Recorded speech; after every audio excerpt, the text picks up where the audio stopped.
Magandang araw mga bata! Narito ako upang samahan kayong tuklasin ang natatagong gintong kaalaman para sa ikatlong linggo ng ating talakayan. Ako nga pala si Ma'am Annabel, ang inyong guro sa Filipino. Halina't matuto! Handa na ba kayong makinig at matuto? Tara, simulan na natin! Kilala ba ninyo ang larawang nasa harap ng inyong screen? Tama, siya si Diosdado P. Macapagal, ang ika-9 na Pangulo ng Pilipinas. Ngayong umaga, ating babasahin ang isang teksto tungkol sa kanyang buhay. Handa na ba kayong basahin at pakinggan ito? Kung gayon, simulan na natin. Diosdado P. Macapagal, ang dakilang ama ng bayan. Narinig niyo na ba ang pangalan ko? Marahil nais ninyong malaman ang aking makulay na talambuhay. Maging inspirasyon sana sa mga kabataan ang aking karanasan. Diosdado Pangan Macapagal ang tunay kong pangalan. Isinilang ako noong ika-28 ng Setyembre 1910 sa nayon ng San Nicolas, Lubao, Pampanga. Galing ako sa maralitang angkan. Sina Urbano Macapagal at Romana Pangan ang aking mga magulang. Ang aking ama ay isang manunulat ng mga dulang pantanghalan sa wikang Kapampangan na walang palaging kita. Ang aking ina ay galing din sa mahirap na pamilya. Hindi siya marunong bumasa at sumulat. Kumikita siya paminsan-minsan sa paglalabada. Nagtaguyod ako ng mga proyekto tulad ng North Diversion Road at South Expressway, pabahay para sa mga sundalo at kawani ng pamahalaan at ang pagtatag ng Philippine Veterans Bank. Sumulat din ako ng mga aklat. Ilan sa mga ito ang Democracy in the Philippines noong 1976,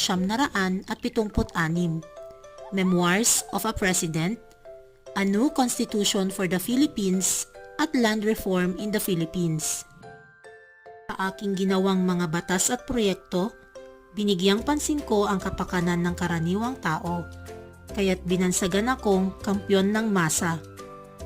Nahirang din akong isa sa 10 natatanging mambabatas mula 1,947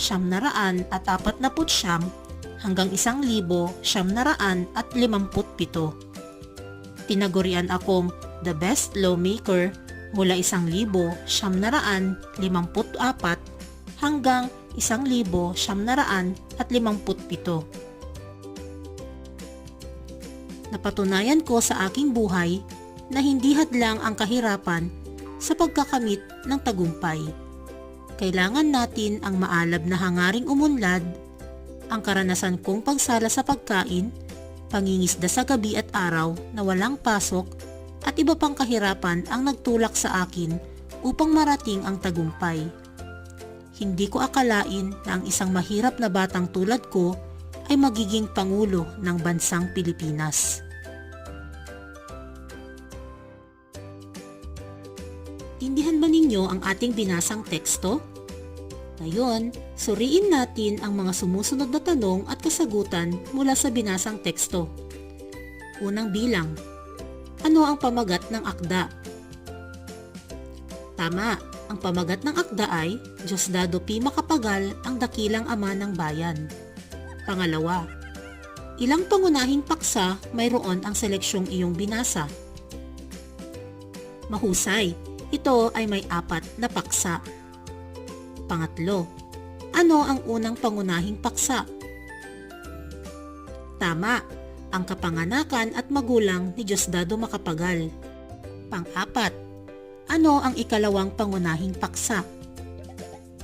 Tama, ang kanyang paglilingkod sa pamahalaan at mga nagawa. Pang-5, ano ang ikatlong pangunahing paksa? Mahusay, ang kanyang mga naisulat na aklat, karangalang natamo sa paglilingkod. Pang-6, ano ang ika-4 na pangunahing paksa? Tama, ang kanyang mga karangalang natamo. Pang-7, Ano-ano ang mga detalyeng sumusuporta sa mga sumusunod? Para sa letrang A, unang pangunahing paksa. Tama! Ang mga detalyeng sumusuporta ay ang petsa ng kanyang kapanganakan, lugar na sinilangan, at pangalan, pinag-aralan at hanap buhay ng mga magulang. Letrang B, ikalawang pangunahing paksa. Tama! Ang detalyeng sumusuporta dito ay ang mga nagawa bilang kawani ng pamahalaan. Letrang C, ikatlong pangunahing paksa. Mahusay ang pamagat ng naisulat na mga aklat. At para sa letrang D, ikaapat na pangunahing paksa. Tama, ang detalyeng sumusuporta dito ay ang mga karangalang natanggap. Sa mga kasagutan na inyong nabasa sa inyong screen, maaaring gamitin natin ang ganitong estilo sa paggawa ng balangkas. Ang balangkas ay binubuo ng mga pangunahing diwa ng talata, kwento o anumang seleksyong binasa at ang mahahalagang detalyeng sumusuporta o lumilinang dito. Maaaring isulat sa buong pangungusap na balangkas o sentence outline. Maaari ring isulat ang balangkas sa anyong papaksa sa halip na mga pangungusap ang gamitin. Ito ay tinatawag na papaksang balangkas o topic outline. Narito ang isang papaksang balangkas o topic outline ng ating mga kasagutan sa binasang teksto kanina. Hindi ba't mas maayos ito? Ang dapat lamang tandaan ay matuklas natin ang mga pangunahing diwa at mga detalyeng sumusuporta dito.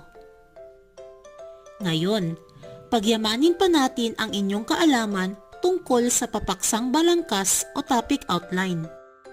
Basahing mabuti ang sanaysay at gumawa ng papaksang balangkas o topic outline nito. Narito ang balangkas ng inyong mga magiging kasagutan.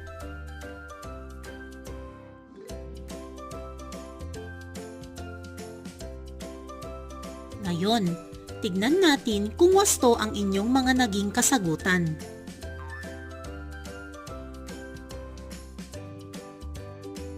Batid ko ay naintindihan na ninyo ang ating naging talakayan ngayong umaga.